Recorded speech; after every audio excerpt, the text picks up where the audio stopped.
Hello, my name is Kebirunji Martha Ayebare, and I am a teaching assistant in Faculty of Law.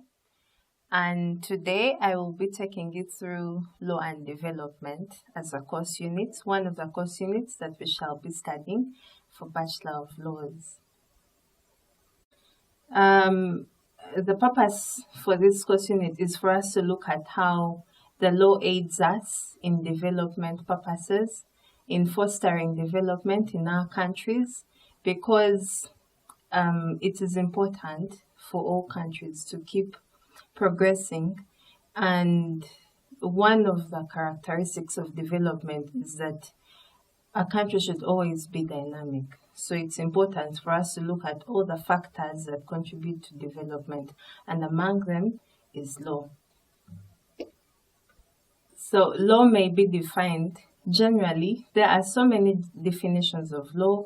Many scholars have come up with many definitions about law, but for purposes of this introduction, law may be defined as a body of rules of action or conduct which are binding on the members of a particular society.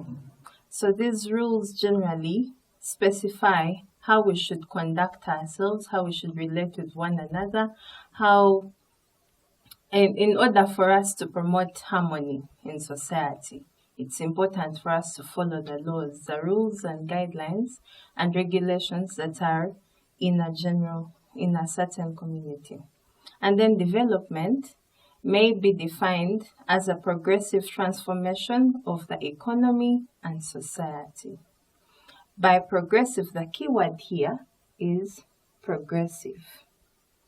Progressive transformation, it simply means that the economy will keep changing. It keeps advancing, and therefore we should keep moving forward instead of moving backwards. Hence, the reason why it's important for us to make sure that there are mechanisms in place that foster development so that society can keep changing. As human beings grow, society keeps evolving, and so the needs of people keep changing, and so we need to adjust accordingly, hence the need for looking at such things. So generally, law and development, it's an interdisciplinary study of law, social, and economic development. We look at how all these three merge to encourage development. So, the objectives of this course. First of all, we shall be looking at the relationship between law and development. We shall analyze how to use law as an instrument to promote socio-economic development. And we shall also examine the various approaches, theories, or theories to the role of law in the development process. So, key word here is the role of law. We are mainly looking at how the law helps us in development, how it fosters development. So we start by looking at the relationship between law and economic development. Law has been identified as one of the factors that foster development, among other things, such as gender equality and political participation. For gender equality to be in place, there have to be laws that foster that encourage that. That's why our Constitution encourages affirmative action. There are rights for marginalized groups, and all those things encourage gender equality so that we all have equal opportunities to achieve the things, so that we can all compete equally for the things that we need in society. Then for political participation, without laws in place to foster political participation, then it cannot happen, because much as every person has a right to vote, How is this voting being done? Is it being done in a proper way? Is there a rigging of elections? Is there intimidation of voters? All those things have to be avoided. So that is why law is important, because without these laws in place, then certain actions will continue to happen, and they will in turn hinder development. Because when people don't vote for the people that they want to lead them, then definitely there will be so many clashes in community, and you will find people are contesting all the time and rioting. All those things, the riots come with, they spoil. There is a lot of vandalization of property. Law contributes to development by providing for certain rights, such as the right to own property, the right to equal opportunities, which I have talked about, the right to freedom from discrimination, the right to work, access to a clean and healthy environment, and so many other rights that are provided for under Chapter 4 of the Constitution of Uganda. So when these rights are being adhered to, when all these rights are inherently given to us by virtue of our being human, but the legal systems that are in place simply aim at ensuring that these rights are actually not being violated by those who would potentially violate them, and what should be done in case the rights are violated. So that is why law is really, really important.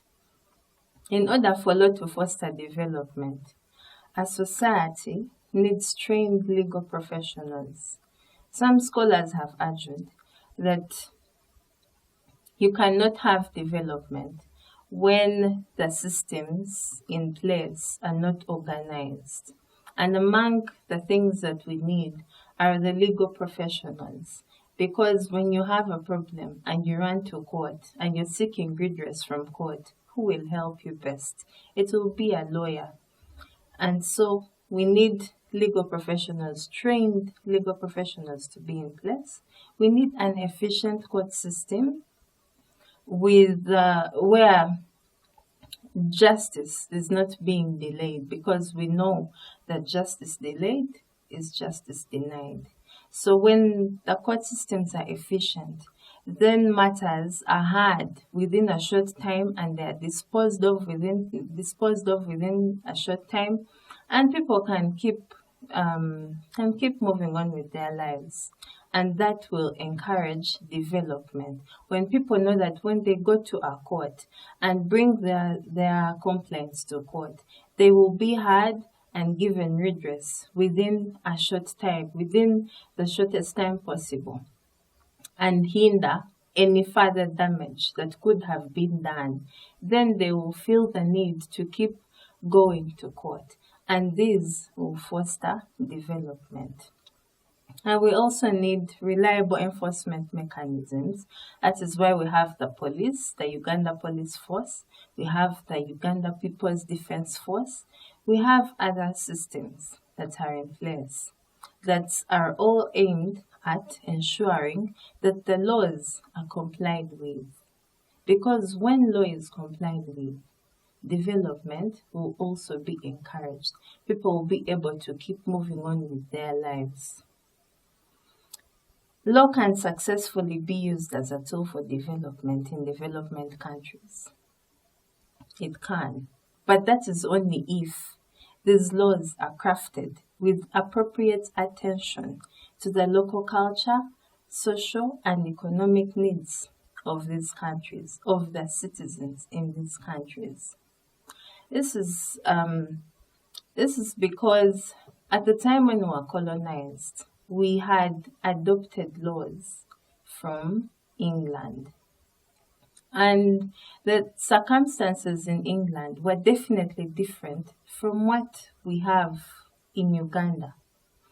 And the Parliament of Uganda, which is our legislative body, has been very instrumental in making sure that the laws that were there at the time are being modified to suit the needs of the community, to suit the needs of Ugandans as they are. Because when these laws are suited towards our specific needs, then it becomes easier to attack the problems or deal with the problems that we are facing as a country.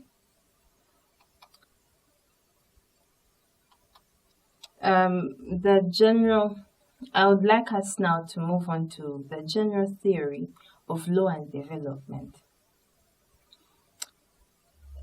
Before we talk about this general theory, there is an important resolution that was passed by the UN General Assembly in 1986, and it states, "The right to development is an inalienable human right by virtue of which every human person and all peoples are entitled to participate in, contribute to, enjoy social, cultural, and political development in which all human rights and fundamental freedoms can be realized."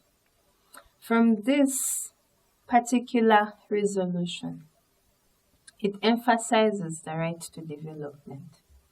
And it reminds us that this is something that cannot be taken away from anybody, because we all need it. Who doesn't want to live in a clean environment? Who doesn't want to live in a place that is well developed, so a place that looks good? Nobody. So all of us need to participate in this, because when we all participate, that collective effort contributes to the development. We all bring different ideas and put up different businesses and help each other to grow as a community.